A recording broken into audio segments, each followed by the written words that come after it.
Welcome to the Friends with Money podcast, brought to you by Money Magazine, creating financial freedom for Australians since 1999. Hello, and thanks for joining us for another episode of Friends with Money, Money Magazine's podcast to help you earn, save, and achieve your financial goals. My name is Tom Watson, a senior journalist here at Money Magazine, and as always, it is great to be with you. At the start of the year, many of us probably took the time to set some resolutions for the year ahead, as is the custom. Maybe that was eating healthier, or running a half marathon sometime later in the year, or saving up for a holiday abroad. Fast forward a couple of months, though, and it's safe to assume that a decent chunk of those resolutions will be either teetering or will have fallen completely by the wayside. At least that's what's happened for me. So, how can we go about setting and executing our financial goals more successfully? That's the topic of discussion on today's episode. And to help us really get into the art of successful goal setting, I'm very pleased to say that we are joined today by Head of Financial Wellbeing, Research and Design at ANZ, Mohamed Khalil. Mo, welcome to Friends with Money. Thank you. Thank you for having me. We had the opportunity to have a chat about this topic a couple of weeks or a month or so ago for a story I was working on for online. And I came away from our conversation with a real appreciation for the importance of actually taking the time to set a goal properly in the first place. So, Mo, how should people approach goal setting?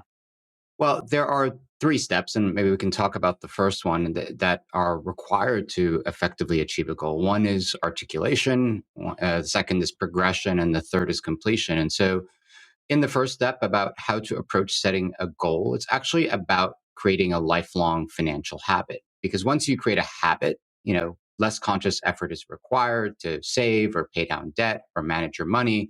And so it just becomes a natural part of your routine. And we know that this is the case. Many Australians embrace goal setting, and our own data backs this up, where 500,000 Australians are already using our technology within ANZ Classic and ANZ Plus to set goals and map their success.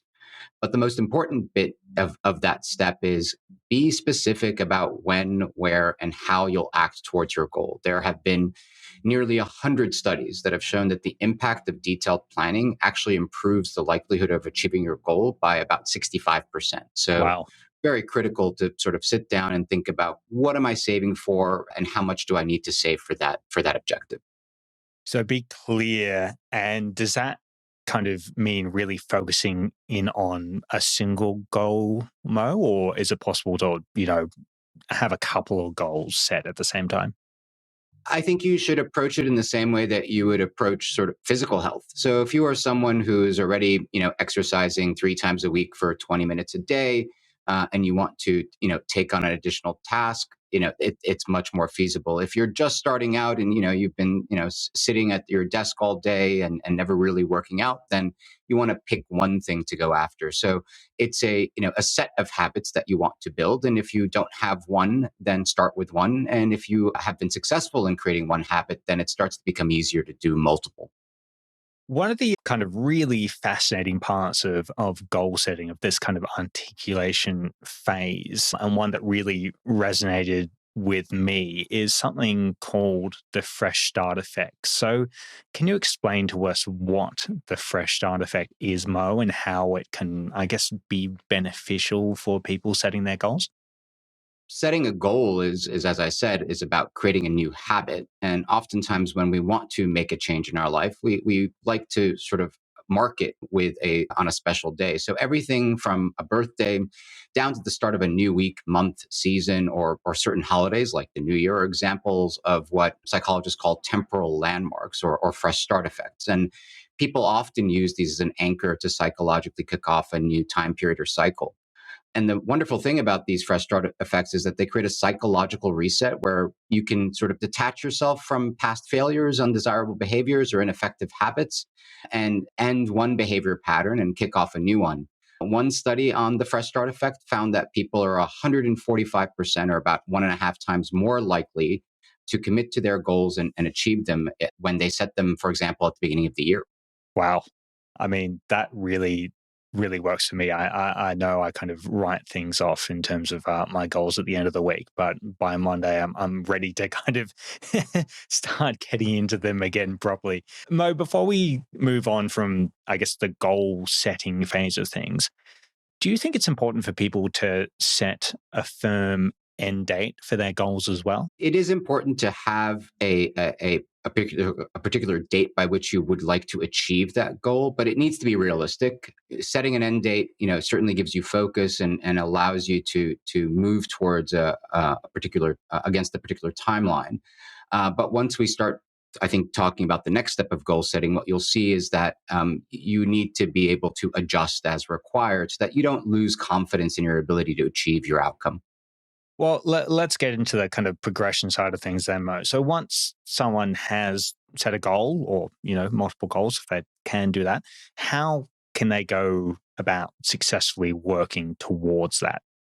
Well, there are a few really helpful and proven strategies to make sure that once you've articulated your goal, that you're able to progress against it. First is periodically check in on your progress towards it, which can almost double your chances of achieving your objectives. So, whether it's once a week, once a month, having a time set aside where you just see where you're at. How much have you saved? How much debt have you paid down?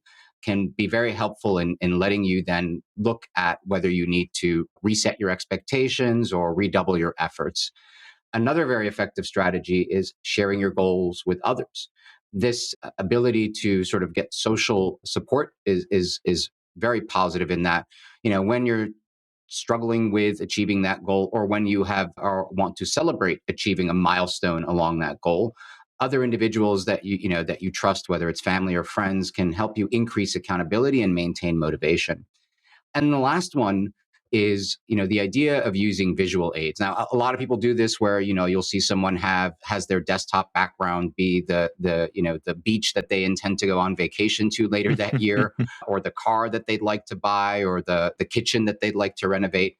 Visual aids are really powerful. There's a branch of some of the behavioral science research that talks about imagination capital.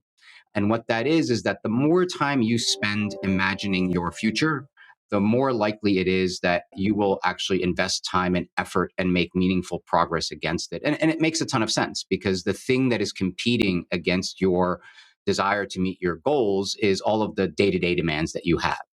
And the more that you're able to make the future present by thinking about it, by imagining it, the more likely it is that you will make a different kind of trade off when it comes to choosing between spending money today and saving for tomorrow.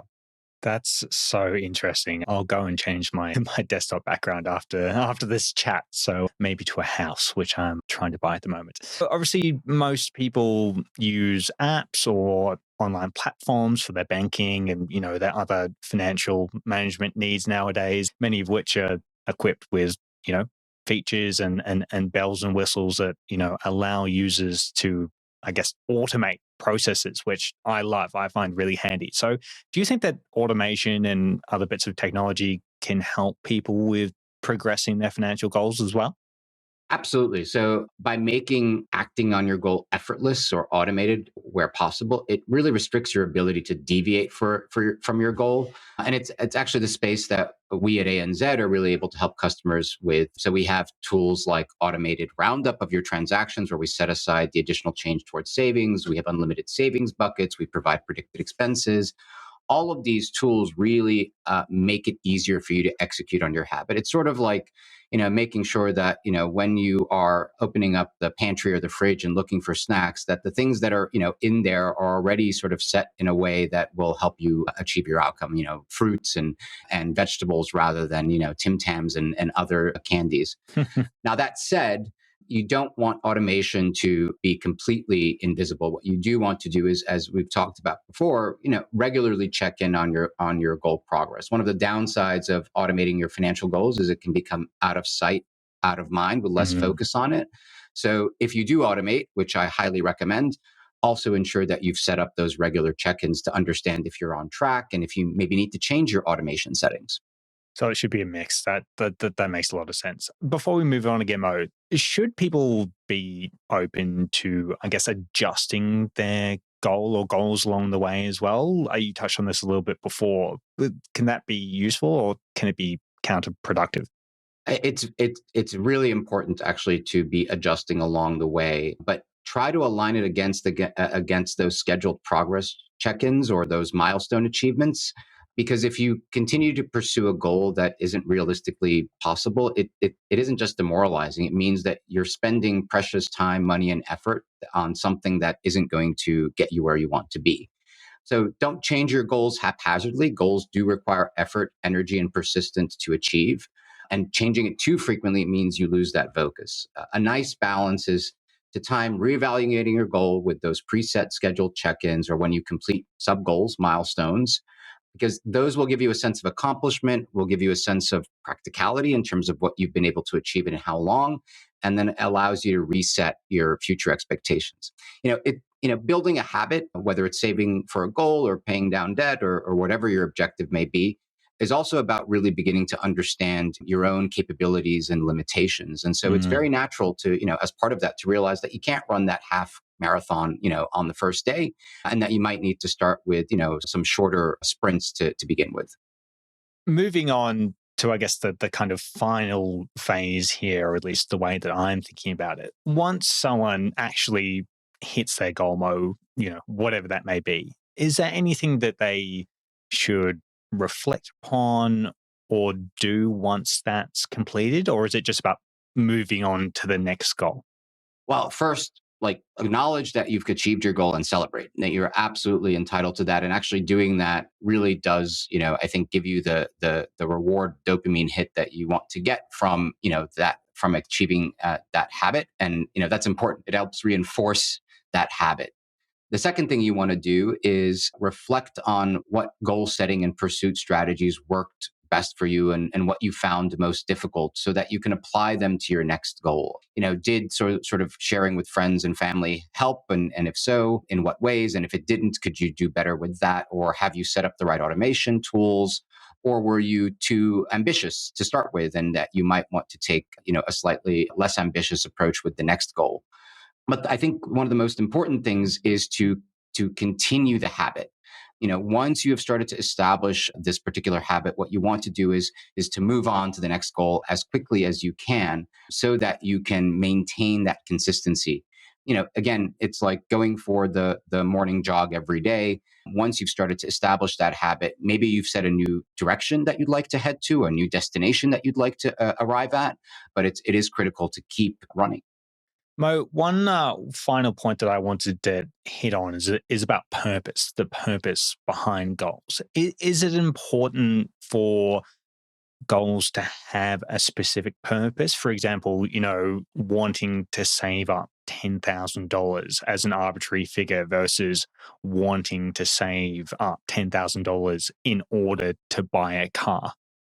Yes, absolutely. It is really important to actually have, every dollar should have a purpose wherever possible, even if you're not 100% certain about that purpose, but assigning it a task is important because, again, of that ability to use it as a mechanism by which it allows you to make better trade-offs against today choices, right? So today you might want to go out to dinner. Today you might want to, buy a new outfit or get a new electronic device or do something that you will get immediate value and reward out of. But if you see that there is a real purpose for those dollars, then you will have at least a moment of pause to consider whether that trade-off is worth doing. If you just have money set aside, it becomes a bit more challenging to overcome your present bias and keep yourself from dipping into the savings that you've set aside. Mo, this has been a truly fascinating chat, but sadly we're running a bit out of time today. So thank you so much for joining us. It's been a real pleasure. Oh, it's been mine. Thank you. That's it for this episode of the Friends with Money podcast. But don't forget to jump on our website, moneymag.com.au, for your daily dose of financial news. Or you can go and grab yourself a copy of the latest edition of Money Magazine in all good newsagents. As always, we will be right back in your podcast feed next week. So until then, I'm Tom Watson. Goodbye for now. Thanks for listening to the Friends with Money podcast. For credible, independent, and easy to understand financial commentary, visit moneymag.com.au. Please remember that the views and opinions expressed in this podcast are general in nature, and further independent advice and research based on your personal circumstances should be sought before making an investment decision.